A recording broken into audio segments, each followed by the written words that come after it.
알로하, 하와이 브로 제이크입니다. 오늘은 제가 하와이에 살면서 집 구매 시 경험했던 꿀팁을 공유해 보도록 하겠습니다. 이 동영상은 한국 분들이 많이 구입하시는 콘도 구매의 경우로 한정해서 말씀드리겠습니다. 집 구매 시 일반적인 팁은 제외하고 하와이에 특화된 팁을 알아보도록 하겠습니다. 그럼 바로 시작하겠습니다.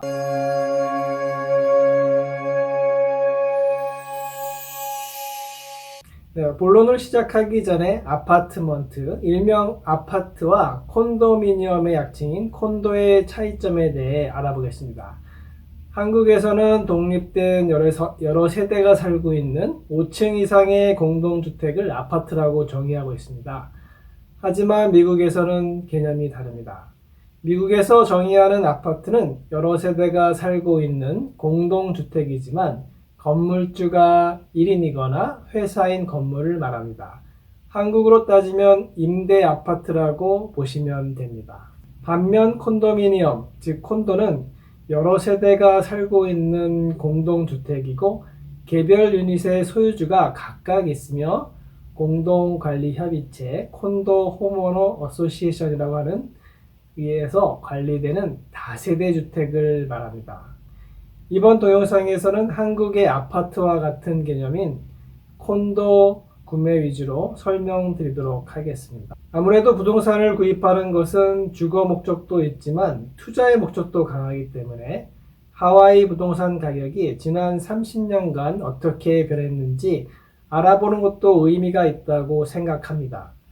먼저 하와이 부동산 가격 변화를 알아보기 전에 미국 전체의 부동산 가격 변화를 알아보겠습니다. 도표는 지난 30년간의 미 전체의 집값 변동 차이입니다. 전년 대비 가격 변동폭을 보여주는 걸로 0보다 큰 값은 전년 대비 집값이 상승했다는 의미입니다. 1991년에 약간 가격 하락이 있었고 다들 아시는 2008년 서브프라임 대폭락을 제외하곤 가격 상승의 폭은 차이가 있지만 매년 부동산 가격은 상승해 왔습니다. 그럼 하와이 부동산 가격 변동을 확인해 보겠습니다. 하와이 집값 변동은 오렌지색으로 표시되었습니다. 미 전체 가격 변동과 비교해 보면 1990년 초반에 하와이는 집값이 전년 대비 하락하는 모습을 보였습니다. 그 이유는 일본 경제가 하락하면서 일본인들의 하와이 부동산 투자가 감소하면서 발생하였습니다.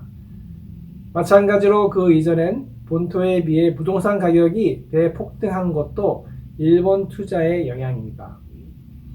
2008년 부동산 대폭락 시도 하와이는 미 전체 평균보다는 하락폭이 적은 걸 보실 수 있습니다. 그럼 좀 더 한국 분들의 이해를 돕기 위해 한국 분들이 부동산 거래를 많이 하는 캘리포니아 부동산 가격 변화를 같이 비교해 보도록 하겠습니다. 캘리포니아를 같이 비교해 보면 하와이 부동산 가격은 상승폭은 캘리포니아랑 비슷한 수준이지만 하락폭은 상대적으로 적은 것을 아실 수 있습니다. 그 이유는 하와이는 다른 지역과는 다른 부동산 시장이 형성되고 있다는 것을 의미합니다. 네, 지금까지 아파트와 콘도의 개념 차이와 하와이 부동산 가격 변화 및 특이 상황에 대해 알아보았습니다.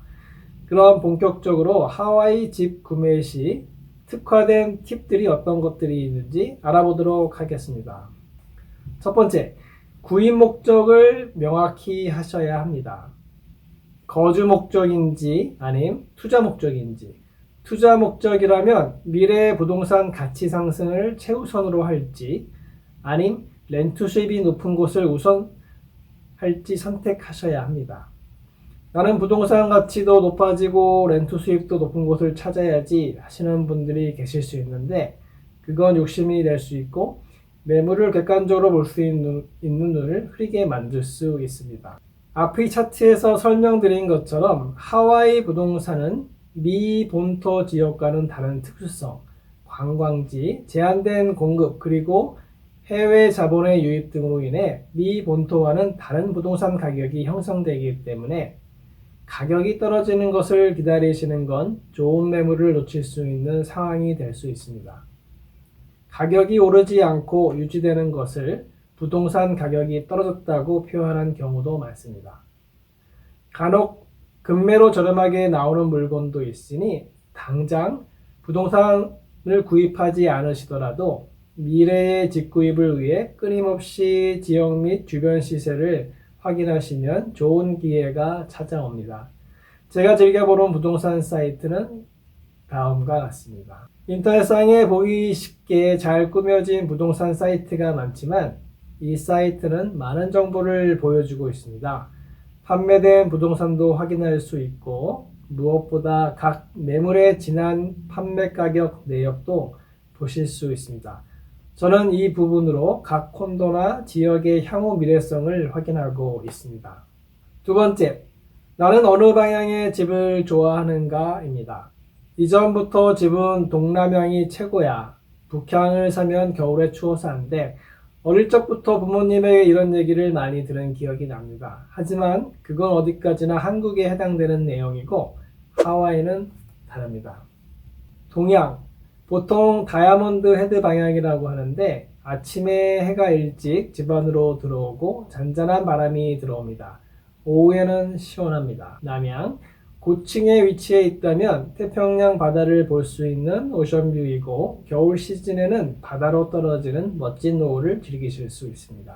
서양, 오전은 은은하고 오후에 해가 들고 여름 시즌에 멋진 하와이 저녁 노을을 감상하실 수 있습니다. 북향은 마운틴뷰로 바람이 잘 통하고 시원합니다.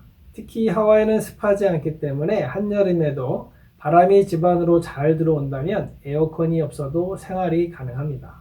네, 세 번째, 구입하실 집의 상태를 파악해야 합니다.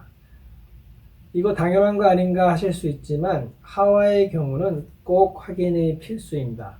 한국은 오래된 아파트는 재개발을 하거나 해서 20년이 넘는 아파트는 거의 없는 걸로 알고 있습니다.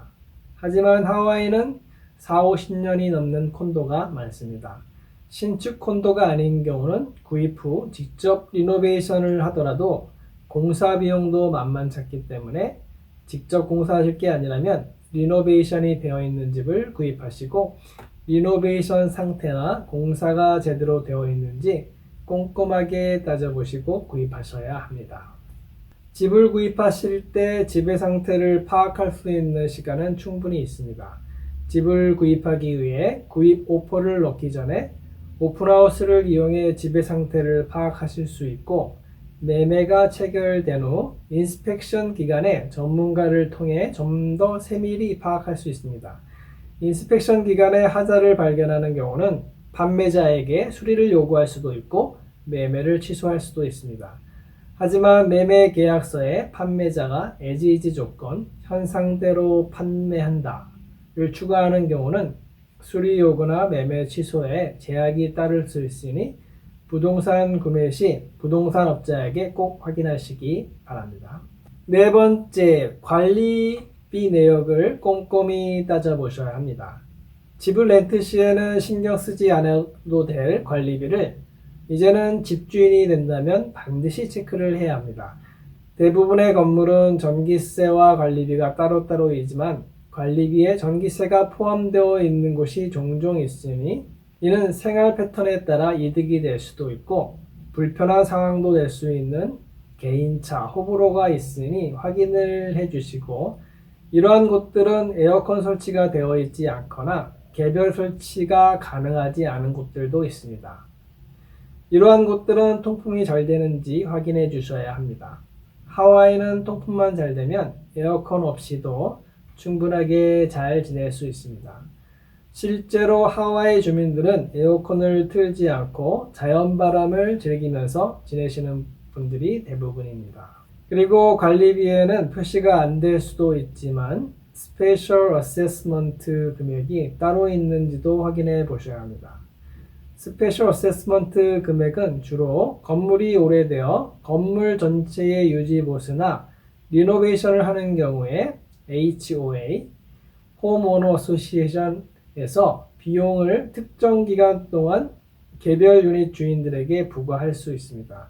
전체 공사 금액에 따라 월 비용 부담 기간이 달라질 수 있지만 보통 1에서 2년 정도 되는 경우가 많습니다. 특히 투자 목적 중 월 렌트비 수입 목적으로 구입이 된 콘도인 경우는 집주인이 이런 비용이 발생하게 되면 매도를 하는 경우가 종종 발생하니 집 구입 시 부동산 업자에게 꼭 확인하시기 바랍니다. 물론 비용을 부담하더라도 공사나 리노베이션이 끝나면 집값 상승에는 반영이 되는 것이니 꼭 손해를 보는 것은 아닙니다. 5번째, 어메니티, 즉 부대시설을 확인해 주시기 바랍니다. 요즘 세워진 콘도들은 경쟁적으로 다양한 부대시설을 갖추고 분양을 하거나 신규 구매자들을 유혹하고 있습니다. 부대시설로는 수영장, 자쿠지, 사우나, 헬스장, 바베큐 시설, 영화관, 강아지 공원 등 다양합니다. 하지만 부대시설이 많고 좋다는 얘기는 관리비가 비싸다는 말하고도 상통합니다. 투자 목적으로 콘도 구입 시 관리비가 비싸다는 건 월 수입이 줄어들 수도 있는 점이니 고려해 볼 사항 중에 하나입니다. 반면에 집값 상승분을 위한 투자 목적이라면 고급 부대시설이 많은 곳일수록 집값은 많이 오를 수 있는 여지가 있습니다. 이해를 돕기 위해 실제 사례를 들어보겠습니다. 알라모아나 쇼핑센터 근처에 있는 2014년 완공된 원 알라모아나 콘도와 2018년 말 완공된 카피올라니 레지던스 콘도를 비교해 보겠습니다. 둘 다 원베드룸에 화장실이 하나인 콘도이고 오션뷰인 유닛으로 알아보겠습니다. 원 알라모아나는 크기는 766평방피트이고 2021년 1월 현재 월 관리비는 981불이고 현재 매매 거래가는 108만 불입니다. 입주 당시 가격은 50만 불 정도 했습니다. 반면 카피올라니 레지던스는 크기는 689평방피트이고 현 월 관리비는 418불입니다. 현재 매매 거래가는 70만 불 정도 합니다. 입주 당시 가격은 60만 불 정도 했습니다. 이제 어느 정도 감이 잡히셨으리라 생각됩니다. 그리고 마지막으로 하와이 부동산에만 해당되는 내용은 아니지만 한국 부동산 구매와 다른 점에 대해 말씀드리겠습니다. 하와이 부동산 구입 시 발생하는 비용들에는 어떤 것들이 있는지 아셔야 부동산 구입 시 추가 발생 비용에 대해 당황하지 않으실 수 있습니다. 미국 부동산 구매 시 주택가격 이외에 추가 발생되는 비용은 다음과 같습니다. Conveyance Tax, Transfer Tax라고도 불리는 것으로 명의를 변경하는 것에 대해 해당 주에 지불하는 세금입니다. Escrow Fee, 부동산 매매 전체를 관리해주는 에이전트 비용입니다. 에스크로 없이 부동산 매매를 진행할 수 있지만 전문기관을 통해 매매를 하시는 게 실수를 방지할 수 있습니다. Title Insurance, 소유권 보험으로 부동산 소유권 혹은 소유권 행사에 문제가 생길 경우에 대비해 드는 보험입니다. Home Insurance, 현금으로 구입하는 게 아니고 주택 모기지를 받는 경우 모기지 랜더 쪽에서 집보험 가입을 요구합니다. 한국에서는 부동산 매매 시 매도, 매수자 각각 부동산 비용을 지불하지만 미국의 경우는 매도자만 지불합니다. 지금까지 하와이 집 구입 시 어떤 것들을 체크하셔야 하는지 꿀팁에 대해 알아보았습니다. 부동산 구입은 적은 금액이 들어가는 것이 아니라서 한국에서도 부동산 구입 시는 까다롭게 따지고 여러 가지로 생각을 많이 한 후에 결정하는 게 당연합니다. 그러다 보니 해외 부동산의 경우는 더욱 결정을 내리시기 쉽지 않을 거라는 걸 잘 알고 있습니다. 그래서 필요한 것이 전문가라고 생각합니다. 제가 지난번 말씀드린 미국 생활 시 꼭 가깝게 지내야 하는 사람들 편에서도 말씀드린 것처럼 부동산 매매 시도 회계사와 부동산 전문가의 도움이 반드시 필요합니다. 관련 동영상은 상단에 있습니다. 오늘 제가 준비한 내용은 여기까지입니다. 동영상 끝까지 시청해 주셔서 감사합니다. 다음 동영상에는 또 다른 이민 경험담으로 찾아뵙겠습니다. 제 동영상이 도움이 되셨다면 구독, 좋아요 부탁합니다. 감사합니다.